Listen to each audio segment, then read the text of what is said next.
Oh, jadi kita tuh harus mencari pasarnya dulu kan? Benar, kita harus cari pasarnya dulu. Baru pas kamu udah nemu pasarnya, kita baru apa? Oke. Apa?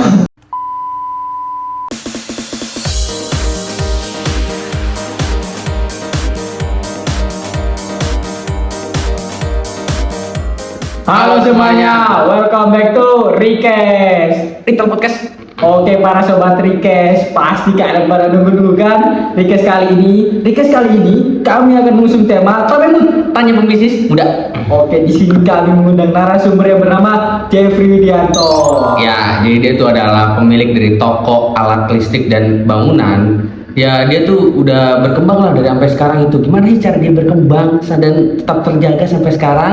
Tapi Jangan lupa like, comment, dan subscribe. Ya. Apa kabar nih? Alhamdulillah baik. Alhamdulillah ya Allah. Sebelum kita masuk ke inti pembicaraan ini, Ya. bisa diceritakan awal mula munculnya ide toko alat elektronik dan bangunan itu dari mana sih? Nah, jadi teman-teman dulu itu aku itu bekerja di toko alat listrik juga. Jadi kenapa sih aku kok buka toko alat listrik ya? Karena sebelumnya pengalaman kerja itu di bidang alat listrik sama bangunan itu. Makanya aku buka berani. Soalnya udah dapet ilmunya dari bosku dulu gitu. Oh, berarti kira-kira berapa lama tuh pas waktu itu tuh? Mungkin ya sekitar 4 tahun atau 5 tahun lah. Luar biasa sekali ya, keren sekali. Itu berarti tuh mengambil tuh dari dia ilmunya. Benar banget. Mantapnya. Oke, sekarang setelah bertahun-tahun nih, pasti ada banyak perubahan dalam industri retail nih. Menurut Jeffrey Widianto sendiri nih, apa strategi yang penting untuk bisa sukses untuk di kemudian hari? Untuk kedepannya nih gimana? Bagaimana tuh bang caranya bang? Jadi kalau tips dari aku sendiri, kita tuh lebih peka sama customer sih. Kita itu pokoknya harus tahu mintanya customer itu apa dulu, kayak gitu. Jadi memang semua itu kuncinya di customer. Baik lagi customer lagi. Nah, benar. Soalnya kan kita kalau nggak ada customer kan nggak ada penghasilan. Ya, benar. Terus kalau misalnya itu kamu tuh berarti bakal kayak memahami customer juga gitu. Benar, harus tahu karakter customer itu kayak gimana. Terus juga beradaptasi dengan perubahan zaman. Oke, jadi beradaptasi itu adalah kunci menurut Anda sendiri Ya benar. dengan perubahan zaman. Ya benar. Pokoknya kita harus, apalagi kita jual ini ya barang elektronik atau alat listrik. Jadi kita harus benar-benar tahu kira-kira zaman ini alat elektronik yang lagi naik itu apa sih? Gitu. Harus ikutin tren lah pokoknya. Oke. Berarti berpengaruh juga tuh tren-tren gitu. Sangat berpengaruh. Jadi apakah ada tips khusus nih untuk pelaku bisnis retail yang pemula, yang baru-baru ingin memulai bisnisnya, yang ingin mulai dengan anggaran yang terbatas, gimana nih? Ada saran nggak? Ya mungkin. Kalau menurut saya sendiri mungkin dari apa ya? Ya itu tadi sih sama yang tadi kayak saya sampaikan, kalau misalnya kita harus ini sih tahu karakter customer. Jadi kita harus tahu butuhnya customer itu apa dulu sih. Baru kita ngemodalin buat barang itu. Oh, jadi kita tuh harus mencari pasarnya dulu kan? Nah, kita harus cari pasarnya dulu. Baru pas kamu udah nemu pasarnya, kita baru apa? Oke. Jadi harus dari pemasok dulu, cari pemasok yang pas buat. Cari pemasok yang pas buat customer kita. Oh, intinya berarti kita kalau bisa tuh mengetahui pasarnya gimana. Nah, benar. Kalau misalnya kita udah dapat pasar sendiri, baru apa ini?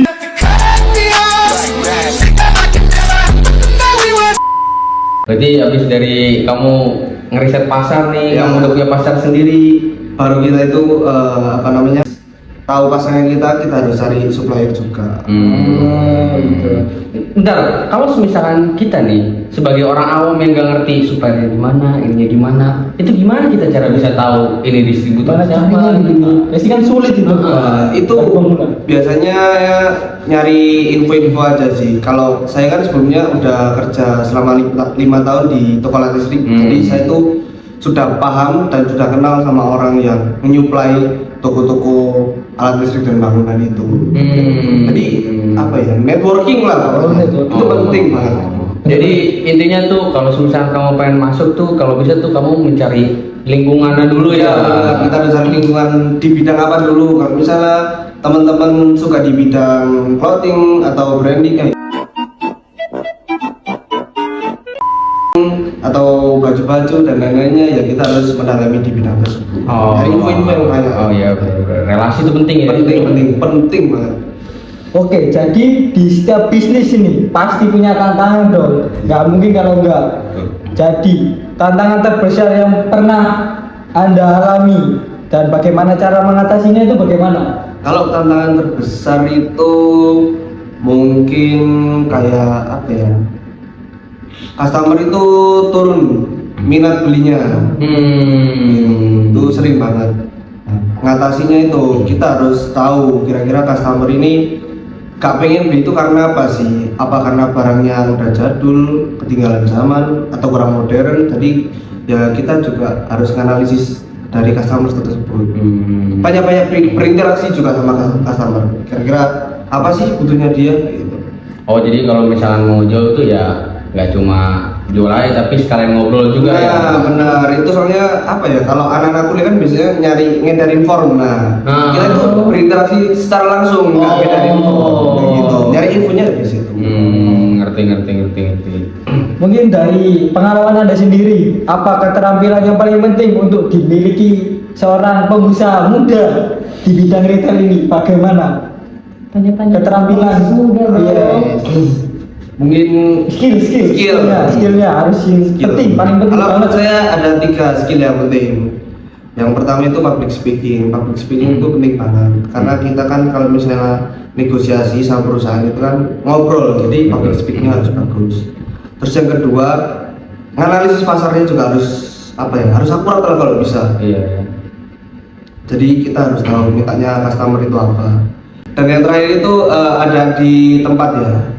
Soalnya tempat itu penting banget bagi seorang yang pengen mau buka toko, karena ngaruh banget lah. Kalau misalnya kita buka di tempat yang sering ada keramaian, ya mungkin customer bisa tertarik buat beli di toko kita. Jadi nggak cuma dari omongan-omongan, tapi dari orang lewat tuh caranya gimana buat narik customer biar lihat ke toko kita kayak gitu. Iya. Oke, jadi sekarang kita lebih ke inti lagi ya teman-teman. Kita bicara soal masa depan. Di era digital ini, apa yang menurut Anda akan menjadi tren besar dalam bisnis retail ini? Mungkin di e-commerce atau penjualan online, terus pengalaman dengan teknologi AI, menggunakan QRIS misalnya, pembayaran, atau gimana? Mungkin Anda memiliki pendapat lain. Mungkin kalau dari saya pribadi, yang paling penting itu di QRIS sama jualan online. Karena kalau kita lihat anak-anak muda sekarang kan banyak yang ini nggak bawa cash. Sekarang itu cashless lah kalau saya. Jadi males bawa duit. Makanya kita selalu sediain QRIS di toko kita. Terus yang kedua itu sama penjualan online. Nah, penjualan online juga sangat penting, karena rata-rata orang sekarang kan pegang HP semua, dan rata-rata pasti punya aplikasi Shopee, e-commerce gitulah. Nah, itu biasanya kita bisa ngiklanin kan dari situ dah. Itu peluang yang bagus buat buat toko-toko yang mau buka. Apalagi gara-gara corona kan lumayan. Benar. Jadi banyak orang yang ini jadi terbiasa ya main HP. Gitu. Jadi terbiasa online. Jadi modernisasi penting. Modernisasi kita harus ngikuti banget. Keren sekali ya, banyak sekali insight yang menarik yang kita dapat kali ini. Terima kasih banyak Woi, siap, terima Jeffrey kasih ya. Widianto sebagai pemilik Terima kasih ya, perusahaan bisnis muda atas mantap. waktunya dan ilmunya yang didapat oleh teman-teman semua. Terakhir pesan untuk teman-teman untuk pengembangan bisnis retailnya. Ada nggak sih Pesan. saran-saran buat Oh, mereka saran. paling gadget-gadget yang Iya, malas oh, ya? iya. Mungkin kalau buat anak-anak muda sekarang intinya jangan males, jangan gampang menyerah, terus lakuin apa yang kamu suka. Pokoknya gas terus lah, gas terus. Oke, terima kasih sekali lagi. Semoga obrolan ini bisa menginspirasi penonton Betul. Rikes kali ini untuk berinovasi dan sukses di bidang retail. Sampai jumpa di Tapi mut, tak pembisnis muda. ya, dadah.